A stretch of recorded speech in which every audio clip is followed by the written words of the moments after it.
안녕하세요. 화학세상의 화학 세일즈맨 김근아입니다. 물이란 무엇일까요?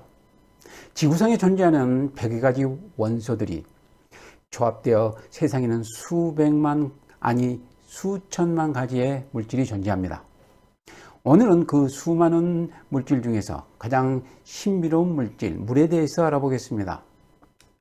물 분자는 그림과 같이 산소 원자 1개, 수소 원자 2개로 이루어졌죠.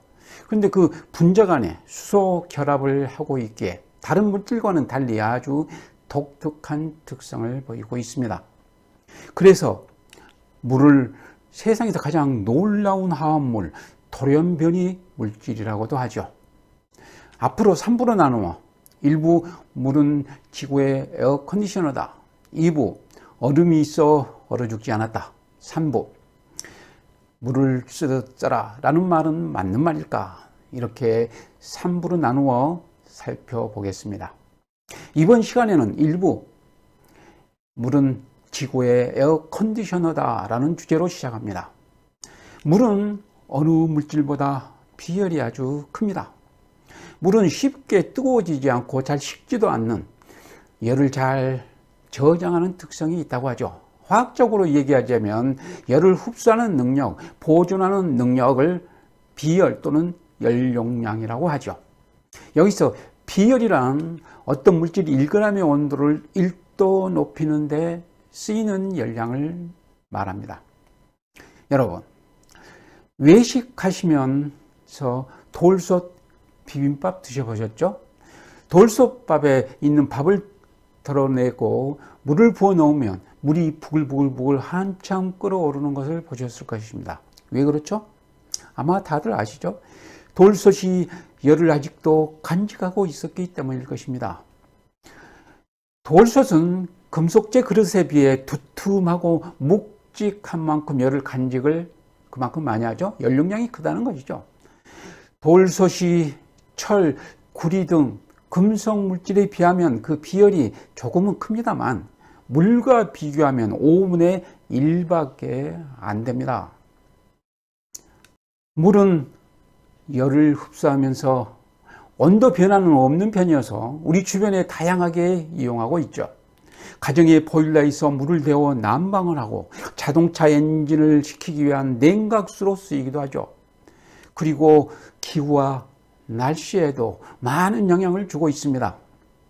저의 고향은 저 남쪽 바다를 끼고 있는 도시인데요. 어릴 적 눈이 내리면 언덕에서 눈을 타고 노는 기억이 아직도 생생합니다.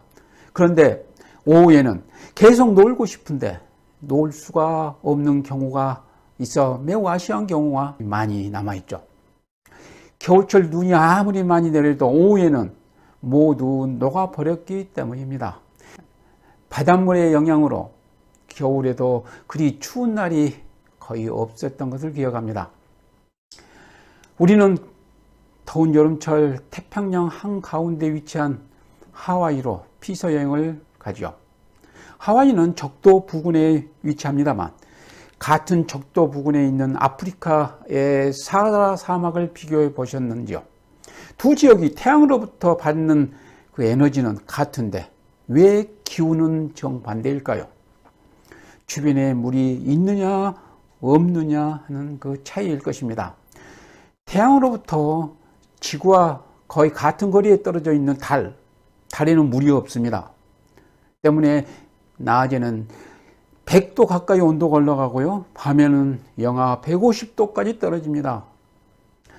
지구에 존재하는 물은 바로 지구의 에어 컨디셔너 역할을 톡톡히 하고 있다는 것이죠. 물은 증발할 때와 동결할 때도 잡열이 발생합니다. 물을 증발시키려면 당연히 열을 가해줘야 되겠죠. 공급을 해줘야 됩니다.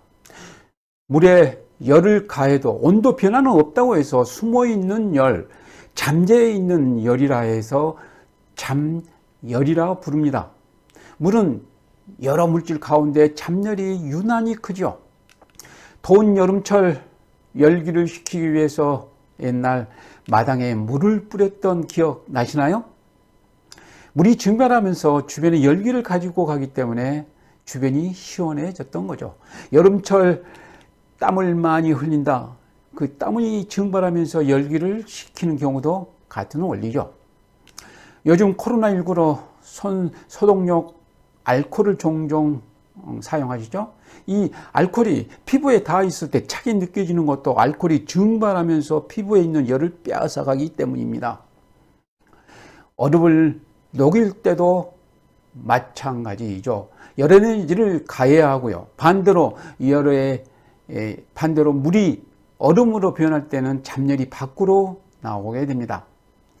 겨울철에 눈이 내릴 때 날씨가 포근해지는 이유이기도 하죠. 오늘은 물의 비열과 잡열이 다른 물질과는 달리 크다는 것을 설명드렸습니다. 그런 특성으로 물은 만물의 근원이요 생명의 원천의 역할을 많이 하죠. 우리는 흔히 접하고 있기에 물의 특성과 그 고마움을 느낄 수가 없었을 것입니다. 물의 신비함과 지구의 에어컨디셔너다라는 말에 공감하셨습니까? 화학과 계속 친해져 보시기 바랍니다. 흥미롭고 유익한 내용이었다고 생각하시면 구독, 좋아요 눌러주시기 바랍니다. 다음 시간에도 물에 대한 재미있는 얘기가 계속됩니다. 기대해 주시기 바랍니다.